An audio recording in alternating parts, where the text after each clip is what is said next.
Break के बाद स्वागत है आपका। और बात हो रही है यहाँ पर लॉकडाउन से मिले परिणामों की, उसके नतीजों की, और किस तरीके से अब सरकार और प्रशासन आगे बढ़ रहा है उस पर। साथ ही ताजा जो कोविड का आंकड़ा है, संक्रमण दर है, उसको लेकर हमारे सहयोगी हमारे साथ लगातार जानकारी साझा कर रहे हैं।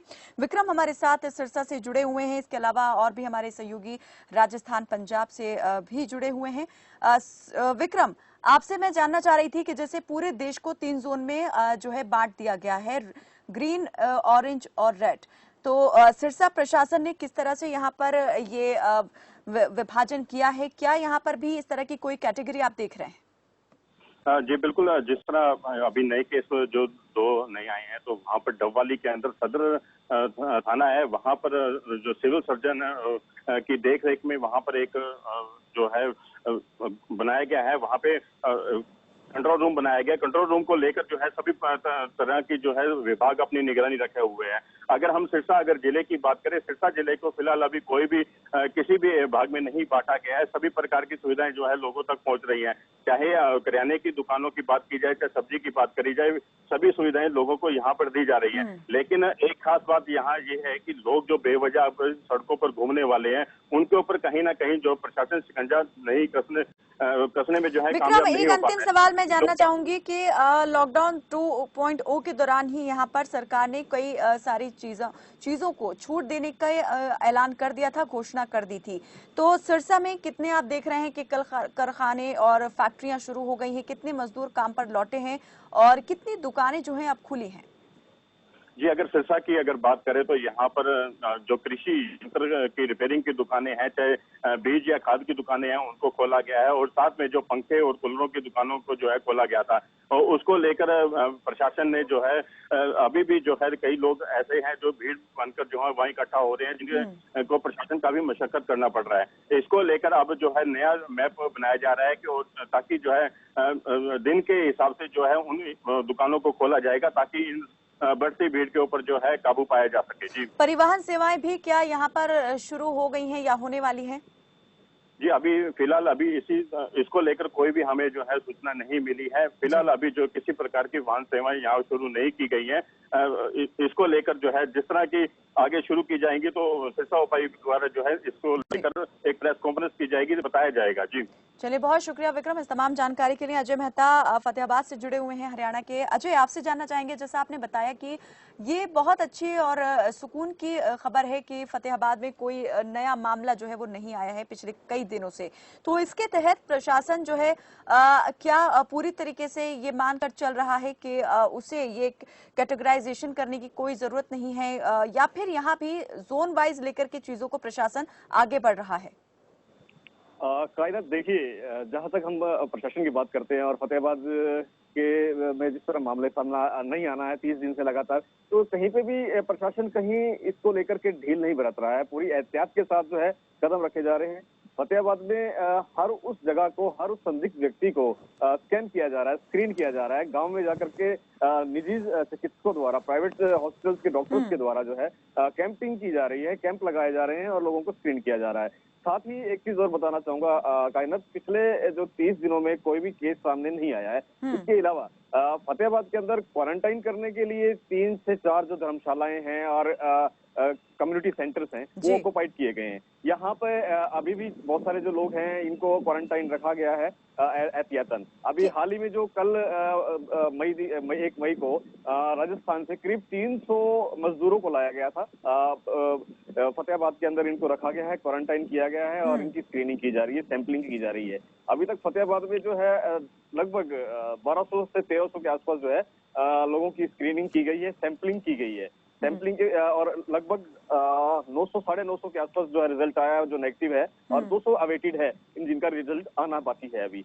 लेकिन एक चीज यहाँ पे सबसे अच्छी यहाँ ये आती है कि फतेहाबाद के अंदर जो लोग भी हैं जागरूक हैं, बेवजह जो लोग बाहर नहीं निकल रहे हैं और कहीं पे भी किस तरह का पैनिक देखने को नहीं मिल रहा है। कायनात, बिल्कुल, ये अच्छी बात है कि लोग जागरूक भी हैं, पैनिक नहीं देखने को मिल रहा है। दूसरा ये भी मैं आपसे जानना चाहूँगी, ये लॉकडाउन के दौरान जिन चीज़ों को खोलने की बात सरकार की तरफ से की गई थी, प्रशासन किस तरह से उस पर उन चीज़ों को अमल में ला रहा है? क्या चीज़ें उसी तरह से अब सुचारू रूप से संचालित होना शुरू हो गई हैं? कहीं ना देखिए, जिन चीजों को लेकर सरकार और प्रशासन पहले भी चिंतित था और लगातार कहा जा रहा था कि एसेंशियल कमोडिटीज जो है हर आदमी तक पहुंच सके और कम से कम लोगों को जो है वो सुविधाएं मिल सके जो एसेंशियल्स हैं। यहाँ आपको बताना चाहूंगा, जिस प्रकार से एग्रीकल्चर से जुड़े जितने भी शॉप्स हैं, चाहे वो खाद बीज की हैं, चाहे वो ऑटोमोबाइल्स की हैं, चाहे वो रिपेयरिंग की हैं, वो तमाम जो है सुबह 10 बजे से लेकर शाम 5 बजे तक खुली रहती हैं और किसी तरह की परेशानी सामने नहीं आ रही है। वहीं एजुकेशन से रिलेटेड शॉप्स भी खोल दी गई हैं। हाँ, एक चीज यहाँ ये है कि बहुत सारी ऐसी चीजें हैं जिनकी आज जरूरत है, लेकिन वो दुकानें नहीं खोल पा रहे हैं क्योंकि बाजार अगर खुलेगा, एक साथ खुलेगा तो निश्चित तौर पर एक बड़ी चूक हो सकती है। इसलिए प्रशासन इस बात को लेकर के बड़ी एहतियात बरत रहा है कि एक साथ दुकानें नहीं खोली जानी है। एक स्टेप बाय स्टेप जो स्ट्रेटेजी है वो ब्यूरोक्रेट्स जो यहाँ के हैं वो बना रहे हैं, किस प्रकार के जो है आगे की रणनीति बनाई जाए, किस प्रकार से लोगों को रिलीफ दिया जाए। जी कायनात। चलिए, बहुत शुक्रिया अजय इस तमाम जानकारी के लिए। हमारे साथ मनीष कुमार भी हमारे ब्यूरो एग्जीक्यूटिव जुड़ चुके हैं। मनीष, आपसे हम ज्यादा जानकारी चाहेंगे। अगर ओवरऑल हरियाणा की बात की जाए तो आप किस तरीके से देख रहे हैं कि हरियाणा के लिए कितना फायदेमंद जो है वो लॉकडाउन रहा है, और लॉकडाउन 3 को आप कैसे यहाँ पर देखते हैं, कितना ज्यादा इससे फायदा होने वाला है? देखिए कायनात, जो हरियाणा में जब से पूरे भारत देश में लॉकडाउन हुआ तो हरियाणा में उससे पहले ही कुछ जिले में लॉकडाउन कर दिया गया था। और अगर बात करें तो उसकी मुख्यमंत्री की जो अपील थी, प्रधानमंत्री की जो अपील थी, वो हरियाणा में लोगों ने उसको माना। वहीं पे शासन प्रशासन की बात करें तो शासन प्रशासन ने भी अपनी। चलिए मनीष, आपकी आवाज हम तक नहीं पहुंच पा रही है, कुछ तकनीकी खराबी की वजह से लगता है दिक्कत पेश आ रही है। हम दोबारा आपसे जुड़ेंगे। हेमंत जेमन हमारे साथ जुड़े हुए हैं राजस्थान के अलवर से। हेमंत, जैसा आपने बताया कि अलवर में स्थिति जो है काफी चिंताजनक है, राजस्थान सरकार भी जिस तरह से संक्रमण दर तेजी से बढ़ रही है प्रदेश में उसको लेकर काफी चिंतित है। इसी बीच यहाँ पर मूवमेंट भी बड़ा है, राजस्थान से मजदूर जो हैं, जो दूसरे प्रदेशों के हैं वो वहां पहुंचाए जा रहे हैं, साथ ही जो दूसरे प्रदेशों में फंसे मजदूर हैं वो राजस्थान भी लाए जा रहे हैं। इसको लेकर किस तरह से सरकार की आगे की जो प्लानिंग है वो यहाँ पर आप देख रहे हैं, और स्वास्थ्य सेवाओं को लेकर क्या कहेंगे, कितनी ज्यादा यहाँ पर सरकार उनको बेहतर कर पाई है इस दौरान? देखिए कायनात, अलवर जिले की बात करें तो जो श्रमिकों के विस्थापन की बात है, यहाँ से जो उनको भेजना है या वहां से लोग आ रहे हैं, तो उसके लिए जिला प्रशासन के द्वारा एक पोर्टल यहाँ पर जनरेट किया गया है, जिसमें आप मोबाइल पर बैठे बैठे एंट्रीज कर सकते हैं। अब तक जो जानकारी मिली है उसमें करीब 750 से ज्यादा श्रमिकों ने यहाँ अलवर जिले में आने की एंट्री की है, पंजीयन किया है, और करीब 2200 से ज्यादा जो श्रमिक है यहाँ से अलवर से अन्य राज्यों में जाने के लिए पंजीयन किया है। ऐसे में उनकी व्यवस्था प्रॉपर हो, इसके लिए लगातार जिला कलेक्टर इंद्रजीत सिंह अधिकारियों की बैठकें ले रहे हैं, और श्रमिकों को किसी भी तरह की प्रॉब्लम्स ना हो, स्वास्थ्य संबंधी व्यवस्था हो, उनके खाने पीने की व्यवस्था हो, और यहाँ तक कि उनके ट्रेवल की जो मूवमेंट है उसके लेकर के भी उन्होंने आरटीओ रानी जैन को निर्देशित किया गया है। दूसरी बात मैं बता दूं, स्वास्थ्य सेवाओं की बात है तो उसके लिए अभी ताजा अपडेट मेरे पास है। मैं आप अभी थोड़ी देर पहले आपको कुछ अपडेट बता रहा था, लेकिन अभी कुछ ताजा अपडेट मेरे पास आए हैं।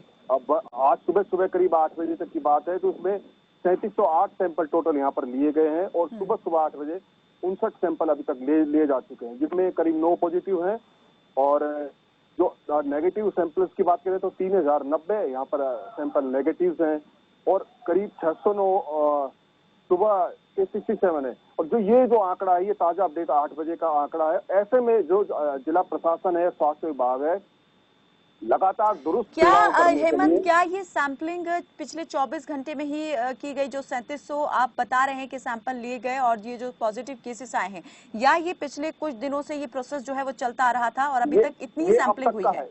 ये कायनात ये आज सुबह तक का, अब तक जब से लॉकडाउन हुआ है, जब से कोरोना है, तब से जब तक अब ये जो अपडेट किया है वो आज सुबह अब 8 बजे तक का है। इतने सैंपल करीब 3708 सैंपल अब तक लिए जा चुके हैं। सैंपलिंग की जो प्रक्रिया है वो शायद कहीं ना कहीं चिंता का विषय है। सबसे बड़ी बात है ज्यादा से ज्यादा सैंपलिंग हो, घर घर जाकर के। सबसे बड़ी बात है जो ऐसे इन्फेक्टेड एरिया है वहां पर ज्यादा से ज्यादा सैंपलिंग हो, उसके लिए प्रयास किए जा रहे हैं। लेकिन व्यवस्थाओं की बात करें उसके लिए तो कहीं ना कहीं जिला प्रशासन को और नई व्यवस्थाएं करनी होंगी। और क्या खास इन तौर पर व्यवस्थाओं को लेकर मंथन और चर्चा चल रही है सरकार के बीच में, प्रशासन के बीच में, और कैसे इनको बढ़ाने की बात हो रही है? अगर टेस्टिंग किट की बात की जाए तो टेस्टिंग किट को लेकर सरकार जो है क्या कदम उठा रही है? क्या केंद्र से मांगी गई है या खुद अपने स्तर पर ही सरकार जो है इसका अरेंजमेंट कर रही है? देखिए, पिछले दिनों की बात करें तो जो रैपिड टेस्टिंग किट थे उनमें उनके फेलियर सामने आए थे, उसके बाद से लगातार चिंता का विषय है। और जो नए टेस्टिंग किट्स हैं किस तरह से काम किया जाएगा, और खासतौर पर मुख्यमंत्री अशोक गहलोत प्रधानमंत्री नरेंद्र मोदी से केंद्र सरकार से लगातार मांग कर रहे हैं कि एक बजट दिया जाए। और राजस्थान के साथ कहीं ना कहीं पक्षपात हो रहा है, दुभात हो रहा है। ऐसे में पूर्व केंद्रीय मंत्री भौर जितेंद्र सिंह जो अलवर से हैं, उन्होंने भी मुद्दा उठाया है कि केंद्र सरकार राजस्थान के साथ एक जो भेदभाव कर रही है, और खासतौर पर राजस्थान जहाँ पे कांग्रेस सरकार है उसके साथ भेदभाव किया जा रहा है। ऐसे में मुख्यमंत्री का जायज है कि उन्हें व्यवस्थाएं तो दी जाए, एक बजट तो दिया जाए ताकि टेस्टिंग किट खरीदे जाएं, वेंटिलेटर खरीदे जाएं। क्या सरकार की राज्य सरकार ने किसी तरह के पैकेज की भी सरकार से मांग की है, या ये जो मेडिकल इक्विपमेंट्स है इनके लिए भी मांग की गई है सरकार की तरफ से? देखिए कायनात, लगातार मुख्यमंत्री अशोक गहलोत केंद्र से पत्राचार के माध्यम से संपर्क कर रहे हैं। उन्होंने अपनी व्यवस्थाएं बताई हैं, और यहाँ तक कि स्वयं प्रधानमंत्री नरेंद्र मोदी ने अशोक गहलोत की तारीफ की है, और पूरे अन्य राज्यों को मुख्यमंत्री अशोक गहलोत के द्वारा किए गए कार्यों का अनुपालन करने, उस तरह से कार्य करने की एक सीख भी दी है। तो एक बड़ा सवाल है, एक अच्छी बात है कि उनके कार्य पर तो समीक्षा की जा रही है, सही कहा जा रहा है, लेकिन जहां बजट की बात करें तो वहां केंद्र सरकार अभी तक राजस्थान के पर मेहरबानी नहीं रख पाई है, और जो बजट की मांग है, एक पैकेज की मांग है, वो अब तक यहाँ पर दिया नहीं गया है। हालांकि जो सांसद हैं या फिर विधायक है वो अपने कोष से कुछ बजट दे रहे हैं, लेकिन सबसे बड़ी बात है विधायकों के द्वारा या सांसदों के द्वारा जो बजट दिया जा रहा है वो खाली खाना पूर्ति की है। ऐसे ऊंट के मुंह में जीरे वाली बात ही मैं समझूंगा यहाँ पर ऐसे समय में, क्योंकि अब तक पिटारा खोल देना चाहिए, क्योंकि स्वास्थ्य के पाये को कमजोर कर हो रहा है, उसको मजबूत करना सबसे बड़ा काम है, क्योंकि कोरोना से लड़ाई बिल्कुल स्वास्थ्य के मोर्चा इस वक्त सबसे ज्यादा मजबूत होना चाहिए, उसी के बलबूते जो है इस महामारी को मात दी जा सकती है। हेमंत, आपसे ये जानना चाहेंगे, 40 दिन के करीब हो चुके हैं जब ये लॉकडाउन जो है संपूर्ण देश में लागू है। इन 40 दिनों के दौरान आपने कितनी तेजी के साथ, या यूं कहें या कितनी गति आपने देखी संक्रमण के मामलों की बढ़ते हुए, या उसमें कितनी स्थिरता आपने पाई? लॉकडाउन से कितना फायदा जो है वो हो पाया है? देखिए कायनात, सबसे बड़ा सिंपल सा फंडा है, यदि आपका टेस्टिंग नहीं होती है तो ये नहीं पता लगेगा कि आप पॉजिटिव हैं या नेगेटिव हैं। पहली बात, आप घर में बैठे हैं, स्वस्थ हैं, यदि आपकी टेस्टिंग नहीं हुई तो कोई नहीं कह सकता। जो पिछले मामले आए कि स्वस्थ लोगों में भी सामने आए ऐसी चीजें, तो अब जब तक टेस्टिंग का दायरा, सैंपलिंग का दायरा नहीं बढ़ेगा तब तक हम कैसे कह सकते हैं? पिछले 40 दिन में मैं जानना चाहूंगी हेमंत, कितने टेस्ट जो है राजस्थान सरकार कर पाई है, और कितने मामले आपने देखे कि तेजी के साथ बढ़े हैं?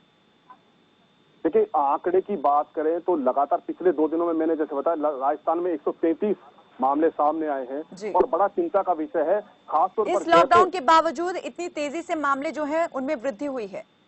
जी, लॉकडाउन के बावजूद ये वृद्धि हो रही है, और ये बड़ा चिंता का विषय है कि आखिर ऐसा हो रहा है। और सबसे बड़ी बात है, अभी आंकड़ा संभावित है कुछ और बढ़ जाए, क्योंकि जो मूवमेंट हो रहा है इस मूवमेंट के लिए एक प्रॉपर प्लानिंग करनी पड़ेगी। वहीं पर ही जो बॉर्डर्स एरिया है वहां पर ही टेस्टिंग का प्रोसीजर अपनाना पड़ेगा, ताकि कोई भी दूसरे राज्य का इन्फेक्टेड व्यक्ति यहाँ पर ना आवे। अक्सर ऐसा देखा जा रहा है कि दूसरे राज्य के लोग चुपचाप कहीं ना कहीं से व्हीकल्स करके अपने घरों पे आते हैं। जो मूवमेंट अभी शुरू हुआ है हेमंत, क्या उसको लेकर के आप देख रहे हैं कि तैयारी पूरी है? जो मजदूर आ रहे हैं या स्टूडेंट आ रहे हैं, उनको क्वारंटीन किस तरीके से किया जा रहा है, उनकी टेस्टिंग कैसे हो रही है, ये सारी व्यवस्थाएं आप देख रहे हैं कि चाक चौबंद है? देखिए, व्यवस्थाओं की बात करें तो उसके लिए ट्रांसपोर्टेशन का जो हिस्सा है वो इन्होंने किया है, और मेडिकल की मैंने बात बताई कि जो व्यवस्थाएं अभी इतनी नहीं है कि उससे प्रॉपर तरीके से किया जाके, क्योंकि एक पैकेज की रिक्वायरमेंट तो राजस्थान सरकार को है ही, जो केंद्र सरकार के बिहाफ पर जो किया जाए, क्योंकि अन्य राज्यों में जो सुविधाएं मिली है वो केंद्र सरकार के द्वारा राजस्थान को भी दी जाए, ऐसी मांग लगातार कांग्रेस के दिग्गज नेता जो मुख्यमंत्री हैं वहां पर अशोक गहलोत वो लगातार कर रहे हैं। और ऐसे में ये बड़ी चीजें हैं कि जो ये जो मूवमेंट्स है श्रमिकों का है, छात्रों का है, या भी कोई व्यक्ति है जो जा रहा है, उसका प्रॉपर इन्वेस्टिगेशन हो, परीक्षण हो, ये बड़ा रिक्वायरमेंट है। और एक प्रॉपर एक इसके लिए सिस्टम बनाया जाए कि जो लोग मूवमेंट कर रहे हैं अन्य राज्यों से कहीं पर आ रहे हैं, उनका प्रॉपर वहीं पर ही किया जाए, बॉर्डर्स पे किया जाए, ताकि एक जो इन्फेक्टेड व्यक्ति है या फिर कहीं पे सस्पेक्टेड व्यक्ति है वो दूसरे उस राज्य में प्रवेश ना करे। क्योंकि आमतौर पर देखा जा रहा है कि अक्सर लोग ऐसे निकल रहे हैं जो लोग आए हैं, जो अभी हमने दो सामने आए हैं, उसमें भी यही सामने आया कि व्यक्ति जाकर कहीं दिल्ली जाकर के सब्जी बेचने का काम करता था और उसने अपने खुद भी हुआ इफेक्टेड, ड्राइवर भी इफेक्ट हुआ। तो एक बड़ा मामला है। अब उससे कितने लोग होंगे, ये एक बड़ा मूवमेंट की बात है, सोचने वाली बात है। बिल्कुल, यहाँ पर ये चिंता का भी विषय है कि अगर इसी तरह से ये चीजें चलती रही तो लॉकडाउन का जो फायदा होना चाहिए वो उतना नहीं मिल पाएगा। हेमंत, एक अंतिम सवाल आपसे मैं जानना चाहूंगी कि राजस्थान के कितने जिलों को जो है रेड जोन के अंदर, ऑरेंज या ग्रीन जोन के अंदर रखा गया है, क्या स्थिति है इसकी? देखिए कायनात, मैंने पहले भी बताया था, अभी दोबारा से मैं बता देता हूँ कि जो ये स्थिति है फिलहाल यहाँ पर इन पूरे देश को 3 जोन में बांटा गया है, रेड, ग्रीन और ऑरेंज। इसमें रेड जोन जो है उसमें 8 जिले हैं, ग्रीन जोन में 6 जिले हैं और ऑरेंज जोन में 19 जिले यहाँ पर रखे गए हैं।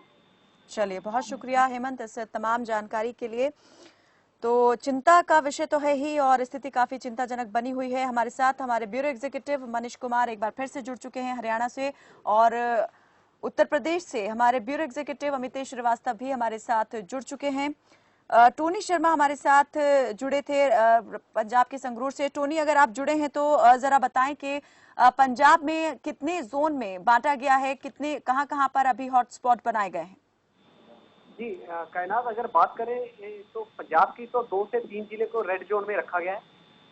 कुछ जिले हैं जो ऑरेंज जोन में है, बाकी ग्रीन जोन में। और सरकार, जैसे हम यहाँ बात कर रहे हैं कि मजदूरों का पलायन जो है वो भी अब शुरू हो चुका है, स्टूडेंट्स भी आ रहे हैं, क्या यहाँ पर राजस्थान की तरह और हरियाणा की तरह पंजाब में भी मजदूर यहाँ आ रहे हैं या यहाँ से दूसरी जगह जा रहे हैं? जी बिल्कुल, यहाँ से अगर परसों की बात करें, एक दिन पहले की बात करें तो 120 जो जम्मू कश्मीर से यहाँ जो सर्दियों में शोले बांटने आते हैं वो फंसे हुए थे।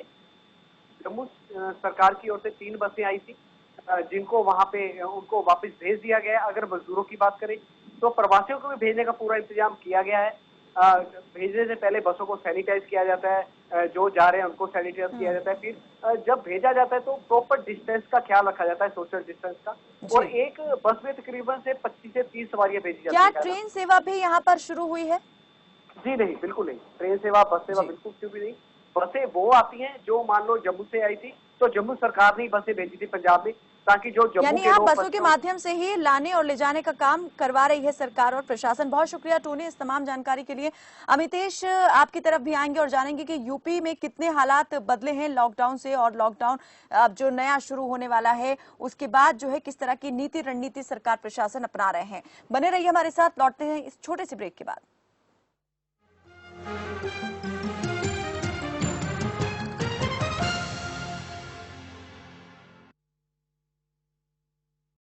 सीधा कर। अरे प्रिया, ये तो सब नीचे ही रह गया था। राज, इस छाते का क्या करोगे? बारिश में इनके काम आएगा और क्या।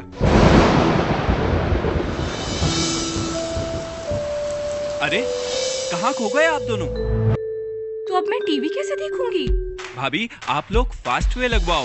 इस पर आपको मिलेंगे ad free channels, local news, regional music और पेरेंट्स के लिए लाइव धार्मिक कंटेंट। फास्टवे, 2 करोड़ व्यूअर्स का भरोसा। Callers eight 9217092170। माइंड हो जाएगा कूल, स्ट्रेस जाएंगे भूल। देखिए perfect prime only in break time, रोजाना सुबह 8 बजे सिर्फ खबर फास्ट पर।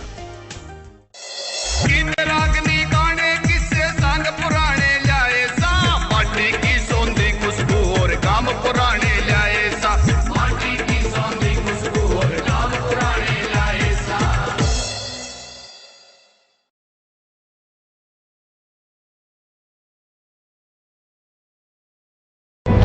जरा सोचिए, पिछले कुछ समय में न जाने कितने हाथ मदद के लिए उठे, न जाने कितने लोगों को मिला मेडिकल सपोर्ट, पर लड़ाई अभी लंबी है और हम इसके लिए पूरी तरह तैयार हैं। क्योंकि अब राशन से लेकर शेल्टर, एम्बुलेंस, वित्तीय सहायता और पुलिस सेवा जैसी सेवाएं होंगी एक ही जगह।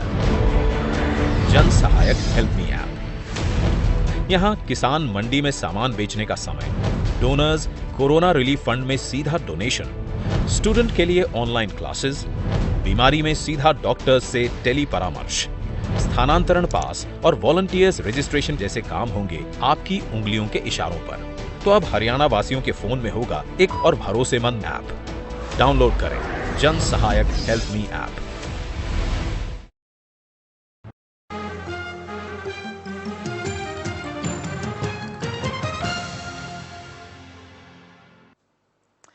ब्रेक के बाद एक बार फिर से स्वागत है आपका। बात हो रही है लॉकडाउन 3.0 को लेकर और पिछले जो लॉकडाउन यहाँ पर देख चुके हैं उनके नतीजों को लेकर। अमितेश श्रीवास्तव उत्तर प्रदेश से हमारे ब्यूरो एग्जीक्यूटिव हमारे साथ जुड़े हुए हैं। अमितेश, क्या कहते हैं उत्तर प्रदेश के आंकड़े, क्या है उत्तर प्रदेश की स्थिति?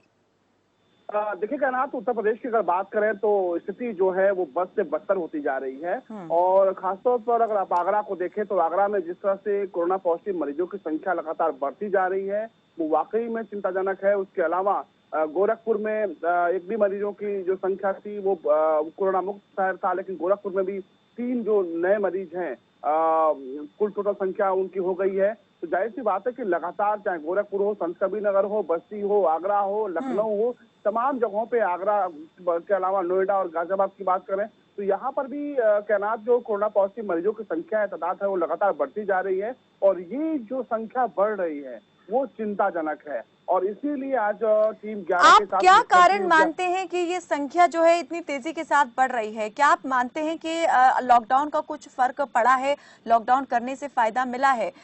लेकिन अगर लॉकडाउन की बात करें, लॉकडाउन 2 की बात करें तो इस दौरान आपने कितना देखा कि वृद्धि हुई है संक्रमण के मामलों में?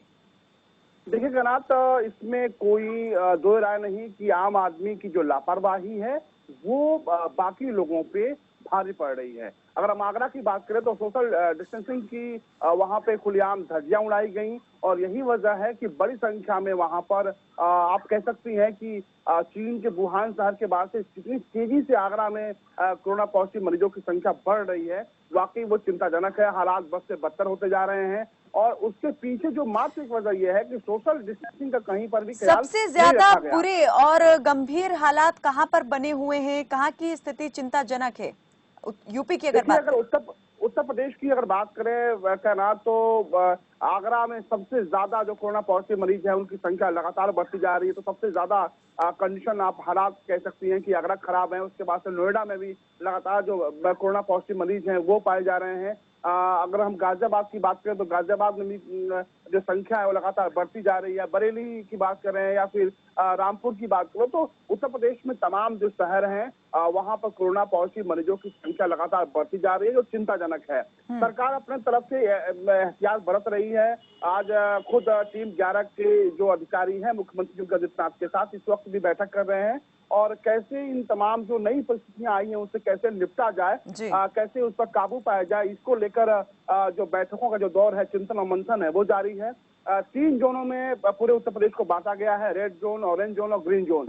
हालांकि जो रेड जोन की संख्या है कहना तो बहुत ज्यादा है और ये वो शहर है जो अपने आप में जनसंख्या के लिहाज से इनकी संख्या जो है वो ज्यादा है। ऐसे में सरकारों के आगे भी, सरकार के भी आगे चुनौती है, अधिकारियों के आगे चुनौती है। लेकिन एक बात तो अमितेश, जैसे आपने कहा कि रेड जोन की संख्या सबसे ज्यादा है, अगर रेड जोन की सबसे ज्यादा है तो ये यहाँ हम थोड़ा ये भी जानना चाहेंगे कि ग्रीन जोन में कौन कौन से जो शहर हैं, जिले हैं, उनको रखा गया है और मेट्रो सिटीज में क्या हालात हैं? देखिए तकरीबन 1 दर्जन से ज्यादा की संख्या होगी जो ग्रीन जिले हैं उनकी। लेकिन सबसे ज्यादा अगर मुझे लगता है कि अनाज चूक हुई है सरकारों से तो ये हुई है कि जो बाहर से खासतौर पर अगर आप तमाम एग्जांपल देखें, उदाहरण देखें तो जो बाहर से जो लोग आए हुए हैं, खासतौर पर प्रवासी जो मजदूर आए हैं उनके जरिए जो कोरोना पॉजिटिव मरीजों की संख्या है वो बढ़ी हुई है। कल तक गोरखपुर में जो मरीजों की संख्या थी 2 थी, लेकिन मुंबई के से एक जो अप्रवासी मजदूर है वो गोरखपुर पहुंचता है और उसमें जब जांच होती है तो उसको कोरोना पॉजिटिव पाया जाता है। तो संख्या बढ़ती जा रही है। तो ये इसको लेकर मैं जरूर अमितेश आपकी तरफ आऊंगी। और ये जो मजदूरों को लाने और ले जाने का काम सरकारें कर रही हैं, उनके लिए क्या व्यवस्थाएं की गई हैं, किस स्तर पर ये इंतजाम है, उसके बारे में भी डिटेल से आपसे जरूर जानकारी लूंगी। मनीष, आपसे जानना चाहेंगे कि अगर हरियाणा की बात करें तो कितने जोन में आप कितने जिलों को देखते हैं? ग्रीन, रेड और ऑरेंज जोन की बात कर रहे हैं। 22 जिलों में से आप किन किन जिलों को इसमें पाते हैं? देखिए कायनात, जैसे ही कल लॉकडाउन 3 के लिए घोषणा हुई, उससे पहले जो है हरियाणा में लगभग 14 जिले जो ऐसे हैं जहां पे हर प्रकार की जो सुविधा है उसको लगभग खोलने का सरकार ने काम किया है। अगर बात करें तो उद्योग को खोलने का काम किया है, प्रतिष्ठान जो दुकानें हैं उनको खोलने की बात कही गई है, लेकिन सोशल डिस्टेंस मेंटेन करने के लिए बात कही गई है। वहीं पे एक बात और यहाँ पे समझने वाली बात है कि जहाँ पे 20 से कम वर्कर्स की संख्या है उसको 100% खोलने का आदेश दिया गया है। लेकिन जैसे ही कल लॉकडाउन 3 की घोषणा हुई और कुछ 14 जिलों में जो ग्रीन जोन, अगर माना हम कहें तो ग्रीन जोन है ये, और उसमें कुछ सुविधाएं जो है उसमें जो ढील देने की बात सरकार द्वारा की गई, तो आज की जो हालात हमने सुबह सुबह देखी है वो वाकई में चिंताजनक है। क्योंकि हरियाणा में जो है आप देख रहे हैं कि लास्ट 2 दिन में 2 दिन पहले जो है वो 18 मामले आया, कल 8 मामले आया, तो कहीं न कहीं जो है वो हरियाणा को जो है संभल के चलना है। लेकिन जैसे ही सरकार ने आदेश दिया कि कुछ ढील दी जा रही है तो लोग जो है वो सड़कों पर इस तरह उमड़ पड़े हैं, ऐसा लग ही नहीं रहा है कि इस देश में लॉकडाउन 3 चल रहा है। अगर लोग सड़क पर आ रहे हैं तो पुलिस भी तो वहां पर मौजूद है, तैनात है क्या? जहां पर आपने देखा कि लोगों की भीड़ जुटी वहां पर पुलिसकर्मी मौजूद नहीं थे, तैनात नहीं थे? देखिए कायनात, आज सुबह से जो हालात है, आज सुबह नहीं कल शाम को भी मैंने एक बार देखा था कि आखिर हम चल के देखें कि लॉकडाउन 3 का जो पालन है लॉकडाउन 2 की तरह हो रहा है या उसमें कोई ढील दी गई है। लेकिन मैंने देखा पुलिस के कर्मचारी भी जो जहां पे ड्यूटी है, वैसे शाम को 6 बजे के बाद जो नाके हैं वो सिर्फ जिला स्तर पे नाके रह जाता है, जो लोकल नाका है वो सारा नाका बंद हो जाता है। लेकिन आज सुबह की अगर मैं बात करूं तो सुबह भी मैंने देखा जहां पे पहले पुलिस के 10 कर्मचारी ड्यूटी पे थे वहां सिर्फ 1-2 कर्मचारी ड्यूटी पे हैं और वो बैठे हुए हैं। ना किसी से पूछा जा रहा है कि आपने मास्क लगाया, क्यों नहीं लगाया, आप 3 मोटरसाइकिल पर बैठ के कहां जा रहे हैं, गाड़ियां चल रही है, कार चल रही है, मोटरसाइकिल चल रहा है। जी कायनात। चलिए मनीष, आपकी तरफ लौटेंगे। अमितेश, जैसा अभी आपने बताया कि जैसे ही मजदूरों का आना शुरू हुआ, मामलों में भी तेजी के साथ वृद्धि हुई। जानना ये चाह रहे हैं कि व्यवस्थाएं किस तरह की गई हैं? क्या मजदूरों की जांच यहां पर करवाई जा रही है? जहां भी उनको किसी भी स्टेशन पर अगर लाया जा रहा है, कोई केंद्र यहां पर स्थापित किया गया है उनके लाने के लिए, जांच करने के लिए? और क्या क्वारंटीन की क्या व्यवस्थाएं हैं? देखिए कायनात, एक बात तो समझना होगा कि किसी भी देश और दुनिया के में इस तरह की आपदा या इस तरह की महामारी इससे पहले किसी भी देश ने नहीं देखी थी। जाहिर सी बात है कि चुनौतियां बहुत ढेर सारी हैं, लेकिन चूक हुई है। कायनात, आप कह सकती हैं कि चूक हुई है और सरकारों से चूक हुई है, अलग अलग जो राज्यों की जो सरकारें हैं उनसे चूक हुई है। और यही वजह है कि अब वो चूक भारी पड़ने लगी है। इसको समझना होगा। आप सोचिए कि मुंबई से कोई शख्स आता है और कहीं पर भी उसकी जांच नहीं होती है और वो शख्स गोरखपुर में आ जाता है। इसी तरह के अलग अलग, कुशीनगर की बात करें, देवरिया की बात करें, संत कबीरनगर में आपको कुछ दिन पहले ही हमारी आपकी जो चर्चा हो रही थी तो मैंने बताया था कि एक ही परिवार से संबंधित 19 लोगों में कोरोना पॉजिटिव पाया गया है, वो भी बाहर से आए थे। तो जो जांचें हैं वो हालांकि इतनी बेहतर व्यवस्थाएं नहीं है। टेस्टिंग की स्थिति क्या है? किस तरह से टेस्टिंग जो है सरकार कर रही है और कितने बड़े पैमाने पर हो रही है टेस्टिंग? देखिए, इसमें ढिलाई बरती जा रही है और सरकारों के पास भी अगर आप बात करें तो जो पर्याप्त संसाधन होने चाहिए वो नजर नहीं आ रहे हैं। इस कोरोना कहर ने एक बात तो साफ कर दिया है कि सरकारों को बहुत सीख और नसीहत दे दिया है। दूसरी बड़ी बात यह है कि तमाम जगहों से दिक्कतें आ रही हैं। तमाम लोग फोन कॉल करते हैं, हम लोगों को कॉल करते हैं और कहते हैं कि हमें ये अंदेशा है कि कहीं ऐसा ना हो कि कोरोना पॉजिटिव तो किसी व्यक्ति के संपर्क में हम लोग आए हों, लिहाजा जांच कराना चाहते हैं। लेकिन जो जांच की व्यवस्थाएं हैं पुख्ता तौर पे, वो उसमें कहीं ना कहीं ढिलाई है। अगर हम लखनऊ की बात करें तो लखनऊ में जांच तो हो जाएगी, लेकिन बाहर अगर छोटे छोटे जो जिले हैं वहां पर तमाम तरह की दिक्कतें, बुनियादी दिक्कतें, जो परेशानियां हैं वो आम लोगों को उठानी पड़ रही हैं। दूसरी बड़ी बात यह है कि तमाम ऐसे लोग भी हैं जिनकी जवाबदेही है, जिम्मेदारी बन रही है, लेकिन कुछ लोग सड़कों पे घूमना अपने आप में पिछले बहादुरी 40 समझते दिन में हैं। आपने कैसे देखा सरकार ने कितनी तेजी से काम किया है इस महामारी से निपटने के लिए? स्वास्थ्य व्यवस्थाएं कितनी चुस्त दुरुस्त जो है की गई हैं, कितने टेस्टिंग लैब जो है यहाँ पर बनाए गए हैं? और जैसा मैंने अभी पूछा, भले ही आपने कहा कि टेस्टिंग कम हो रही है, लेकिन क्या कोई एक आंकड़ा सामने आ पाया है कि अभी तक कितनी टेस्टिंग की जा चुकी है? देखिए कैनात, इसमें कोई दो राय नहीं कि उत्तर प्रदेश सरकार ने एक बेहतर और एक बड़ा काम किया है। खासतौर पर उत्तर प्रदेश देश का सबसे बड़ा प्रदेश है जनसंख्या के लिहाज से, 75 जिले हैं यहाँ पर, लेकिन उसके बावजूद जिस तरह से उत्तर प्रदेश के मुख्यमंत्री योगी आदित्यनाथ और उनकी टीम, जो 11 अधिकारियों की टीम है, उन्होंने मजबूती से काम किया। और यही वजह है कि जितनी अब तक जो लापरवाहियां जो हमें दिख रही हैं, अगर वो लापरवाही कहीं ना कहीं मजबूती से काम नहीं हुआ होता तो शायद आज आंकड़े, भगवान न करे, वो बहुत कहीं बढ़ गए होते। लेकिन सरकार ने काम किया है, इसमें कहने में कोई दो राय नहीं है। लेकिन लापरवाही भी हुई है, कुछ अधिकारियों की वजह से लापरवाहियां हुई हैं। और ये जरूरी नहीं कहना कि हर काम को बखूबी मुख्यमंत्री और तमाम जो बड़े अधिकारी हैं प्रमुख लेवल के, वो मॉनिटरिंग करें। जो छोटे अधिकारी हैं उनकी भी जवाबदेही होती है, जो अस्पतालों के जो अधिकारी हैं उनकी जवाबदेही होती है, आम आदमी की, हमारी और आपकी भी जवाबदेही है। लेकिन कहना सबसे बड़ी बात यह है कि सरकारों से ज्यादा लापरवाह तो हम और आप दिख रहे हैं। तमाम ऐसे लोग हैं जो सड़कों पे चलते हैं और सड़कों पे चलने में बहादुर समझते हैं। कहना आपको एक बात जानकर हैरानी होगी कि पास के लिए इन दिनों सोशल स्टेटस सिंबल बन गया है कि सब कोई कहीं ना कहीं जुगाड़ से किसी न किसी माध्यम से पास हासिल करना चाहता है और उस पास के जरिए सड़कों पे निकलकर बिल्कुल यहाँ पर लोग बहाने भी बना रहे हैं कर्फ्यू पास लेने के लिए। अमितेश, ये बिल्कुल आपने ठीक कहा कि लोग भी लापरवाह बने हुए हैं, गंभीरता से इन चीजों को नहीं ले रहे हैं, जबकि इस वक्त जो है सबसे ज्यादा जरूरत इन चीजों को गंभीरता से लेने की है, संजीदा होने की है। अमितेश, मैं ये जानना चाहूंगी आपसे कि अब ये जो ढील देने की बात यहाँ पर हो रही है, कितनी ढील आप मानते हैं कि सरकार देने जा रही है, प्रशासन देने वाला है, और कहां पर ये ढील जो है वो दी जा सकती है? कहना देखिए, अगर हम उत्तर प्रदेश की बात करें तो सरकार के सामने चुनौती है। चुनौती ये है कि एक रणनीति के तहत ही जो ढील है वो मुहैया कराई जाएगी। और ऐसे में एक आज उच्च स्तरीय जो बैठक है मुख्यमंत्री योगी आदित्यनाथ के साथ, जो टीम 11 अधिकारी हैं, सबसे पहले आपको बता दें कि सीनियर जो 11 अधिकारियों की एक टीम बनाई है मुख्यमंत्री ने, उनको टीम 11 का नाम दिया गया है। और ये टीम 11 के साथ लगातार इस पूरे कोरोना कहर पर मुख्यमंत्री संपर्क में रहते हैं। ये रणनीति और जो चिंता मंथन है मुख्यमंत्री करते रहते हैं इन अधिकारियों को, क्योंकि ये सभी अपने अपने विभाग के सीनियर अधिकारी हैं। तो कोशिश ये की जा रही सरकार के द्वारा कि जो ग्रीन जो इलाके हैं वहां पर सबसे पहले जो तमाम जो सुविधाएं हैं वो मुहैया कराए जाए। उसके बाद से वो धीमे धीमे क्रमबद्ध तरीके से ऑरेंज जो जिले बांटे गए हैं उसमें तमाम जो चीजें हैं वो मुहैया कराई जाए। जो रेड जोन है उनमें थोड़ी दिक्कतें आ रही हैं और रेड जोन में बहुत एहतियात बरतने की जरूरत है, क्योंकि अभी भी देखिए कैनात कि लगातार जो मरीजों की संख्या, कोरोना पॉजिटिव मरीजों की संख्या लगातार बढ़ रही है। मैं बार बार कह रहा हूँ कोरोना की आगरा में जो हालात हैं आप समझने की कोशिश करिए कैनात, लगातार हालात बद से बदतर होते जा रहे हैं। लोग परेशान हैं, लोगों के समझ में नहीं आ रहा क्या करें, भगवान भरोसे हो गए हैं। वहां पर लोग इतना इस कदर बेहाल है कि उनके सामने कोई रास्ता नहीं बचा है। लगातार मरीजों की संख्या बढ़ती जा रही है।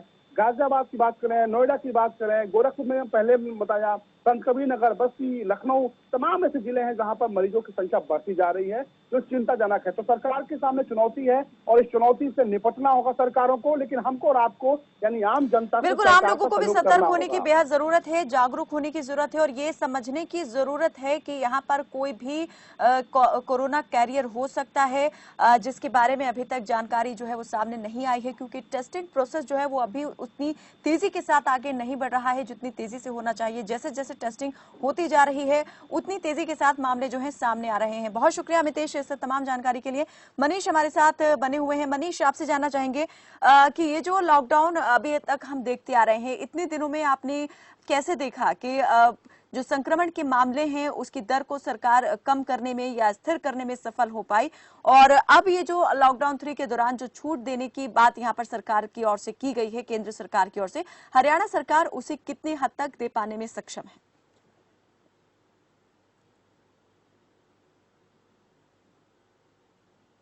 था वहीं लॉकडाउन 2 की बात करें तो संख्या बढ़ा, लेकिन वहीं पे ठीक होने की संख्या भी काफी बढ़ी है। लेकिन अब जो लॉकडाउन 3 शुरू हुआ है, लॉकडाउन 3 से शुरू होने से ठीक 2 दिन 3 दिन पहले जो हरियाणा में आंकड़ों में जबरदस्त उछाल आया, वो कहीं न कहीं चिंता का विषय हरियाणा सरकार के लिए बना है। लेकिन उसके बावजूद भी अगर हम बात करें तो लगभग जो 14 डिस्ट्रिक्ट है, 14 जिला है हरियाणा का, जिसमें जो सभी प्रकार की जो ढील जो है वो देने की सरकार ने काम किया है। और बाकी की जो 8 जिला है उसमें कुछ तो बिल्कुल रेड जोन है और कुछ को ऑरेंज जोन में डाला गया है। तो अब देखने वाली बात सरकार के लिए सबसे बड़ी चुनौती ये है कि जिसको ग्रीन जोन बना के जिसमें आप सुविधाएं देने की बात करें, आखिरकार उस सुविधाओं का लोग गलत फायदा तो नहीं उठा रहे हैं, क्योंकि कल और आज में सिर्फ अभी 24 घंटा भी नहीं हुआ है लॉकडाउन 3 चालू हुए, लेकिन जो सड़कों पे हालात जो है वो वाकई में चिंताजनक है। क्योंकि जो शासन प्रशासन है, जिस मुस्तैदी के साथ उन्होंने लॉकडाउन 1 को निभाया, लॉकडाउन 2 को निभाया, वही अगर लॉकडाउन 3 में अगर चूक हो जाती है तो चिंता की विषय बन सकती है। तो मनीष, जैसे यहाँ पर ट्रांसपोर्ट के भी शुरू होने की बात सामने आ रही थी, दूसरा जो उद्योग धंधे हैं उनके भी शुरू होने की बात सरकार ने की थी, तो अगर ये कुल मिलाकर देखें तो आप कितना देख रहे हैं कि जो सामान्य स्थिति है उसमें अब लौटने की शुरुआत जो है वो हो चुकी है? देखिए, बिल्कुल जो 14 जिले हैं, 14 जिले में सामान्य हालत की अगर बात करें, पटरी पर आने की बात करें तो पटरी पे बिल्कुल आम लोगों का जो जनजीवन है वो पटरी पे धीरे धीरे आ रहा है। लेकिन यहाँ पे सबसे बड़ी बात ये भी है कि जो प्रवासी मजदूर हैं, वो प्रवासी मजदूर कहीं न कहीं प्रवासी मजदूर कहीं न कहीं एक जिद लगा के बैठे हैं कि हमें घर जाना है। और कल मुख्यमंत्री जो है वो मजदूर संगठन से बात भी करेंगे। मैं आपको बताऊं, जो हमारे पास सूत्रों के हवाले से खबर है कि आखिरकार इन मजदूरों को या तो समझाया जाएगा या इनको विशेष ट्रेन के साथ या विशेष बसों के साथ घर पहुंचाने वाली बात होगी। मनीष, जल्दी से इस बात का भी जवाब दे दीजिए, कितने प्रवासी मजदूरों की लिस्ट सरकार या प्रशासन ने बना ली है कि उनको दूसरे राज्यों में स्थानांतरित करवाया जाना है, और कितने मजदूर दूसरे राज्यों से यहां आने वाले हैं? देखिए, लगभग हमारे पास जो खबर है वो लगभग 12,500-13 हजार मजदूर की खबर है। और उनको जो मजदूर बार बार कह रहे हैं कि हमें घर जाना है। अगर वो घर जाते हैं तो हरियाणा का औद्योगिक इकाई जो है, जो यूनिट्स है, वो उसमें काम करने वालों की भी कमी। जी, चलिए, बहुत शुक्रिया मनीष इस तमाम जानकारी के लिए। तो लॉकडाउन 3.0 की घोषणा भी यहाँ पर हो चुकी है। समझने की जरूरत है कि हालात अभी कंट्रोल थोड़ा बहुत जरूर हुए हैं, लेकिन पूरी तरीके से काबू में नहीं आए हैं। और अगर कहीं भी लापरवाही बढ़ती गई तो पहले जो स्थिति जिससे गुजरते हुए आ रहे हैं या जिससे बचने की कोशिश हो रही है, उसी स्थिति में वापस भी लौट सकते हैं। ऐसे में जरूरत है हर एक व्यक्ति को ये समझने की कि उसे कितनी गंभीरता से लॉकडाउन के नियमों का पालन करना है और अपने घर के अंदर ही रहना है। बहुत जरूरी हो तभी घर से बाहर निकले, क्योंकि अभी कोई ये नहीं जानता है कि कौन यहाँ पर कोरोना कैरियर है और संक्रमण कहाँ किस से उसे लग सकता है या कहां पर फैला हुआ है। फिलहाल के लिए मुझे दीजिए इजाजत और आप देखते रहिए खबर फास्ट। नमस्कार।